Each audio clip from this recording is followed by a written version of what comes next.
let's look at 4 players. I'm done. I don't want them on my teams anymore. I am selling low, if you want to call it that. But I just want these 4 wide receivers off of my rosters moving forward because it doesn't make sense to hold them anymore. Let's get into it. The first one, and let's just address it. It's Jerry Jeudy. I was in on Jerry Jeudy coming into this season because the end of 2022 was great. Things were trending up, right? You have Sean Payton, you have Russell Wilson, you have just really a massive upgrade in situation because Nathaniel Hackett was gone. Basically, it didn't really affect a whole lot for Jerry Jeudy. He went back to being the exact same guy we saw year 1, year 2, and the first half of year 3. It is 100% over. At this point, he has 3 straight seasons of a target share between 19 and 20% roughly. That's fine, but there's been no growth. There has been nothing to look and say, look, he's continually trending up. Things are getting better. On top of that, he posts a career low target rate in 2023. So he's playing a ton. He is running a lot of routes, but he's just earning targets at a lower clip. He's 25 years old now and has 4 seasons of very either bad or mediocre production, right? When you look at his points per game over the last 4 years, starting at his rookie season, wide receiver 59 in points per game. Second season, he finishes as wide receiver 67 in points per game. Year 3, wide receiver 20 in points per game. That is why, again, like I said up top, I was high on him coming into this year. Well, year 4, he is back down to wide receiver 62 in points per game. Find the outlier.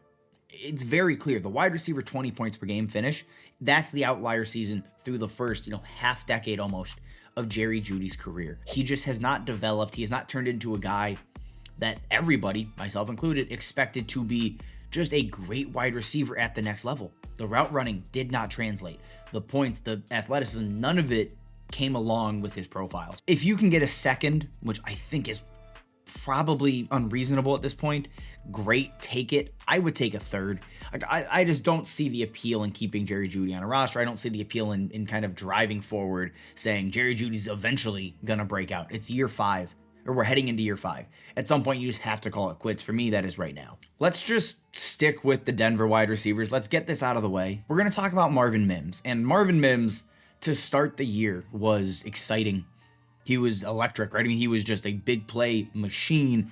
And the assumption was, well, his role is going to grow. Look how good Marvin Mims is. That did not happen. It just did not take place over the course of the season. He finishes the year, well, at least at this point, with a 7.8% target share. I don't care what happens in week 18. That's not going to shift my opinion on Marvin Mims. He's on pace for roughly, or just under 400 yards now because he missed week 17. So there's no production. He is basically, aside from that 3-game stretch, been a super low volume, unproductive gadget wide receiver. That's all Marvin Mims is. And if you go back and watch what we said about him last year, this is exactly what we basically saw in college. He was never a high volume guy. They used him on these kind of schemey type plays, and he was a deep threat. That is exactly what we've seen in 2023. There's no reason to anticipate anything different really moving forward because he's just been the same guy each step of the way. And yes, Jerry Jeudy might be gone. They could trade or cut Courtland Sutton. It feels like they're going to have some massive changes here. But if that's the case, neither of those players I think are world beaters. Again, we just talked about for 5 minutes. We're done with Jerry Jeudy. Courtland Sutton was kind of a touchdown dependent fluky type of guy this year, but he's still not a great wide receiver talent either. Marvin Mims did nothing to assert himself even into the wide receiver 3 spot. And a lot of that comes down to how he did, at least as a route runner, in the limited sample reception perception gave us. He finishes with a 42.3% success rate versus man, which is terrible. The target we look for is 70%, and he finishes under 70% versus zone. Again, you want to see him closer to 80%. So he's a bad route runner. He has low usage, and he's in an offense that who knows who the quarterback is, right? Russ is gone, or that's the expectation now. It's just a bad situation for a wide receiver that didn't produce. Someone's going to buy in because look at that 3-game stretch. It was awesome. It was a ton of fun. But he is entering just rookie outlier territory. It's not going to be good. I don't think the career is going to end up living up to the hype. He may have massive spike weeks, and that's fun, but that's replaceable. You can find that in a pinch. Second's always the target.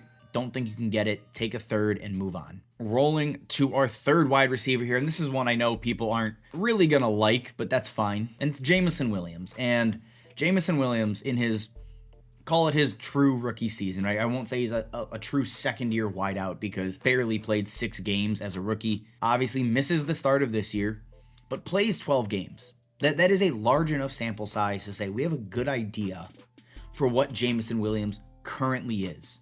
And currently, he is not a great overall wide receiver. He gets out-targeted by Sam Laporta. He gets out-targeted by Jahmyr Gibbs, 2 true rookies. And I get, like, yes, there's the ACL stuff going on here, but he was back last season. He was fully healthy this year. He dealt with a suspension, not like a true catastrophic injury, and he did not produce. It was gadgety usage, and it wasn't consistent. He finishes 5th in the league, at least right now, in average depth of target. That's interesting to see, but I don't love seeing players that high with that low of volume because, again, it speaks to them being kind of a situational deep threat or a guy they have to, quote-unquote, scheme open in order for him to do anything. That's not good. That's not an ideal situation for your first-round wide receiver to be in. You're going to be able to sell him. There is a massive market out there for Jameson Williams. You're never getting that first-round pick back. Accept it. That is gone. You might be able to get 2 seconds. A second plus, I think, is realistic because Jameson Williams is still a guy that people are going to convince themselves on because of the ACL, because of the suspension. So just get out now because I do not see this going well and him ever turning into a true star like he was drafted to be. And to close us out, another wide receiver people are going to convince themselves to be in on, and they just shouldn't be. It's Jahan Dotson with the Washington Commanders. And you may say, well, Justin, Sam Howell's bad. Ron Rivera's a terrible head coach. The offensive line isn't great. All 3 of these things are true. But coming into this year, a lot of the conversation was around, well, you have an upgrade at quarterback, right? It's not Taylor Heineke, it's Sam Howell now. You have an upgrade at offensive coordinator. It's not whoever the hell was calling plays last year. It's Eric Bieniemy, right? It's year 2 of Jahan Dotson. The offensive line has made massive changes. There is a very, very different offensive line from last year. All of that change happened, and he performed worse this season. And now the argument for Jahan Dotson moving forward is, well, it's not Sam Howell. Now it's Drake May or Caleb Williams. And they're going to get rid of Ron Rivera. It's going to be another head coach, another potential offensive coordinator if they don't hire or promote Eric Bieniemy to the head coaching spot. So it's a third offense that Jahan Dotson's now in. And again, it's just situational changes that are making you want to buy in on Jahan Dotson because realistically, the production, the peripherals are not where they need to be. He remains a solid route runner. That is feather in the cap to Jahan Dotson. That is like the saving grace of his profile. But you look at a guy where his target share dropped from 15% to 14%. Minimal, but it went lower. His target rate drops from 17% to 13%. Just not what you want to see from year 1 to year 2 with a supposed upgraded quarterback, a supposed upgraded offensive coordinator. These types of things are why it's really dangerous to fall in love with situational changes because new doesn't necessarily mean better. It could. In a lot of situations, it can be. But there's also a ton of times where we look and go, man, those changes actually were detrimental to this wide receiver. And that's what happened this year. It could get worse next year. That is in the range of outcomes. And if you're holding him, hoping he turns into a flex play, you could find that, again, on waivers. You can find that for much cheaper. You're going to be able to sell Jahan Dotson for at least a second still because the situation changes are going to drive up the value once again. All right, guys, that is all we have for you. Again, if you like what we are doing here, if you like the channel, if you like Dynasty football, check us out, guys. Subscribe, like, drop comments, all that good stuff. As always, thank you for watching, and we will see you next time.